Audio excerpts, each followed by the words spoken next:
کہ شاعر کے دل میں کیا ہوگا. میں سمجھتا ہوں کہ سب سے بڑا انسان وہ ہے جس کے اندر اکنالج کرنے کی صفت ہو. اکنالج کرنے کو میں انسان کی سب سے بڑی کوالٹی مانتا ہوں. انسان اگر آپ کے ساتھ کوئی کچھ کرے تو آپ اکنالج کریں دل کھول کر کے. جیسے وہ آدمی کہتا ہے کہ سب سنجے بابو کی دین ہے, وہ اس نے اکنالج کیا سنجے بابو کو. یہ نہیں کہا کہ میں نے اپنی محنت سے کمایا ہے, یہ میرے قابلیت کا کارنامہ ہے.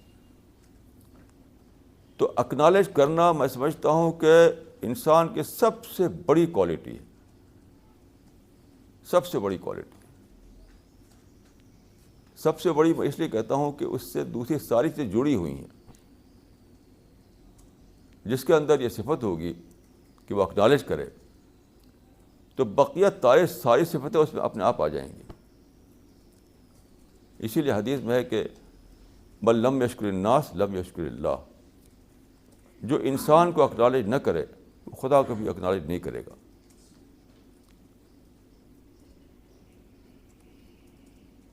تو بہرحال میرا جو تجربہ ہے, میرا جو ایکسپیرئنس ہے, میں سمجھتا ہوں کہ سب سے بڑی صفت جو ہے وہ اکنالج کرنا ہے.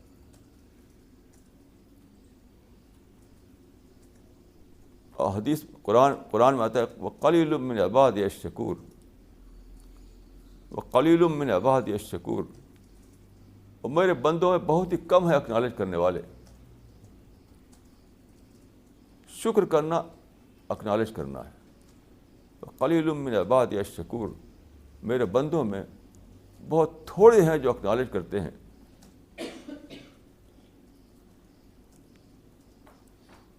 دیکھیے ایک میں مس انڈرسٹینڈنگ لوگوں کو ہے کہ جب آپ کسی کو کچھ دے رہے ہیں, کسی کو فرض کیے آپ 50,000 روپے دے رہے ہیں تو خوب شکر کرے گا, وہ جھکا رہے گا, خوب کرے گا.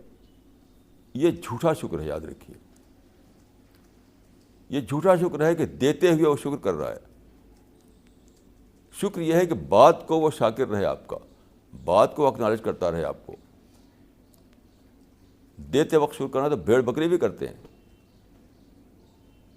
دیتے وقت نہیں, اگر آپ بکری کو یا گائے کو ہری ہری گھاس دیں تو خوب کھائے گا, بڑے ہی بول بول کر کے, آواز نکال کر کے. تو وہ آواز جو نکالتا ہے وہ شکر کر رہا ہے آپ کا.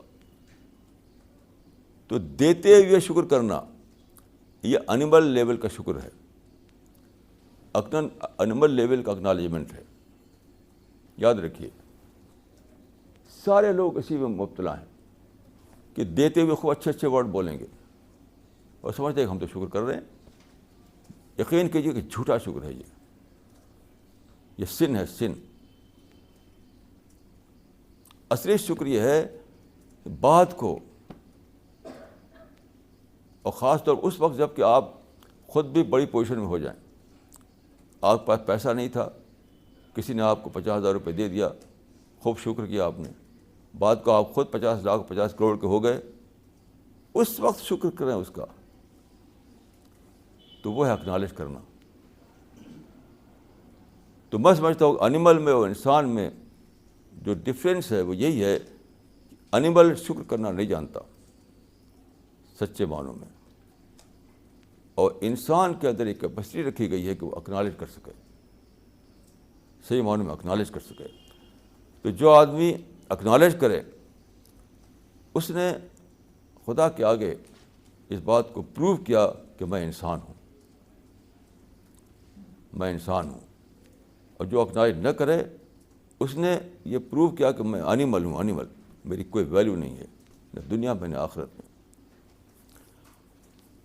تو خدا نے جو یہ چیزیں دی ہیں ہم کو, سب اسی لیے کہ ہم خدا کو اکنالج کریں.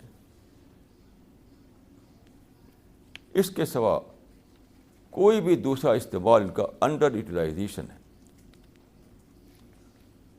انڈر یوٹیلائزیشن ہے. تو مائنڈ اس لیے ہے کہ ہم خدا کے بارے میں سوچیں, کان اس لیے ہے کہ ہم خدا کی باتوں کو سنیں, زبان اس لیے ہے کہ ہم خدا کا بخان بیان کریں, خدا کی گلوری بیان کریں, یہاں تک کہ پاؤں اس لیے ہیں کہ آپ خدا کی طرف چلیں. سب کچھ خدا کے لیے ہے. اور یاد رکھیے پیراڈائز انہی لوگوں کے لیے ہے جو خدا کو اکنالج کرنے والے بنے. کسی اور کے لیے پیراڈائز نہیں ہے. سچے دل سے. آج کل میں دیکھتا ہوں کہ آپ نے دعوت کی, خود اس میں پلاؤ قورمہ رکھا, وہاں اپنے آپ اچھے اچھے قسم کے ڈشز, ایک آدمی کھائے گا الحمدللہ الحمدللہ. یاد رکھیے جھوٹا الحمدللہ ہے. مجھے یہ کہنے میں ذرا بھی شک نہیں کہ جھوٹا الحمدللہ ہے. یعنی آپ بتائیے کہ بریانی کھا کر الحمدللہ کہنا یہ خدا چاہتا ہے آپ سے؟ آپ خدا کو انڈر اسٹیمیٹ کریں گے. آپ خدا کو انڈر اسٹیمیٹ کریں گے اگر آپ سمجھیں کہ بریانی اور قورمہ کھا کر کے آپ الحمدللہ کہیں تو خدا خوش ہو جائے گا.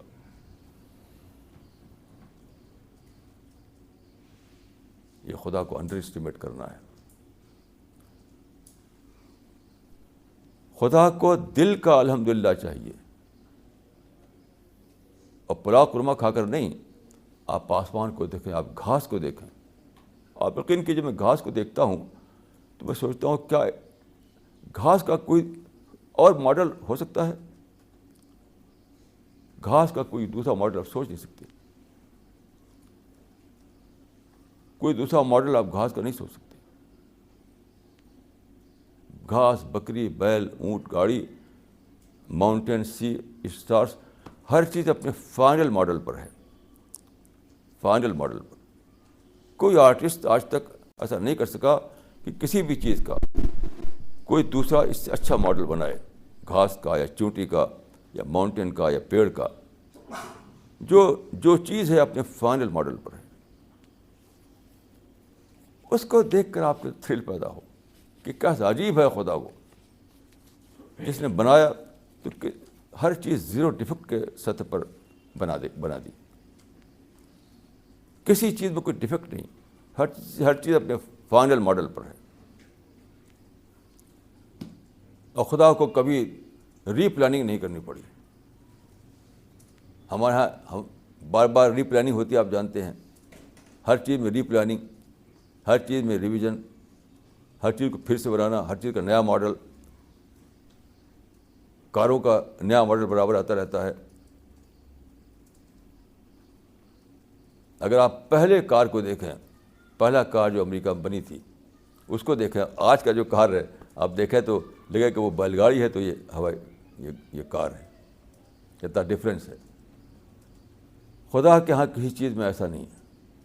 جو چیز خدا نے بنا دی وہ اپنے فائنل ماڈل پر ہے. خدا کو پھر ریوائز کرنے کی ضرورت پیش نہیں آئی.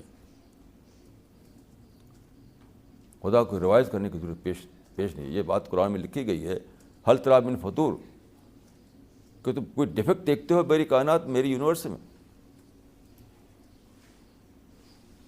یعنی چیلنج کیا ہے خدا نے کہ اتنی بڑی یونیورس جو میں نے بنائی ہے تو کہیں تم ڈیفیکٹ نکالو. کیسی عجیب بات ہے. کیا کوئی انڈسٹریلسٹ ایسا کہہ سکتا ہے؟ کوئی بھی انڈسٹریلسٹ یہ چیلنج نہیں دے سکتا کہ میں جو پروڈکشن نکالا ہے اس میں تم کوئی ڈیفیکٹ نکالو. یعنی سو کال زیرو ڈیفیکٹ انڈسٹریز بھی ڈیفیکٹ سے بھری ہوئی ہوتی ہیں, یاد رکھیے.